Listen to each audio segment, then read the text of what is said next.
નમસ્કાર, નજર ન્યૂઝમાં આપનું હાર્દિક સ્વાગત છે। હું આપની સાથે અજય વાઘેલા। આવો જોઈએ આજના મુખ્ય સમાચાર। આગામી 17 ઓક્ટોબરે યોજાનારી પાદરા બજાર સમિતિની ચૂંટણી પહેલા જ ભાજપ માટે ખુશીના સમાચાર સામે આવ્યા છે।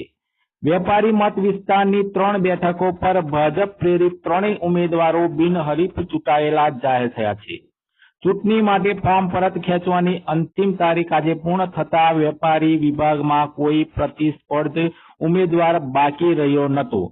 સચિનભાઈ કાળીદાસભાઈ ગાંધી, નટવરભાઈ સોમાભાઈ ગાંધી અને અજયભાઈ પ્રણાલાલ કાછિયા ભાજપના 3 બિનહરીફ ઉમેદવારો જાહેર થતા પાદરા એપીએમસી ખાતે ભાજપ કાર્યકરોમાં આનંદનો માહોલ જોવા મળ્યો હતો।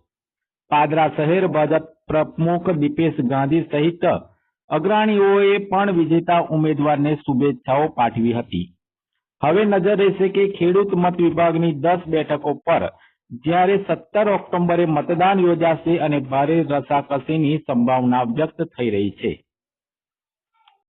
પાદરા એપીએમસીની ચૂંટણીમાં વેપારી મત વિભાગમાં અમે આજે 3 ઉમેદવાર ભારતીય જનતા પાર્ટી પેનલ અને ચૈતન્યસિંહ ઝાલા બાપુના નેતૃત્વ હેઠળ જ્યારે લડતા હતા ત્યારે 3 ઉમેદવાર અમે આજે બિનહરીફ થયા છે। અને આજના પ્રસંગે હું એવું ખાસ એક કહીશ, મારા ફાધરને યાદ કરીને, કે છેલ્લા 40 વર્ષથી કાળીદાસ ગાંધીની પેનલનો વેપારી મત વિભાગમાં દબદબો રહ્યો છે અને આ વખતે પણ કાળીદાસ ગાંધીની પેનલનો જ વિજય થયો છે।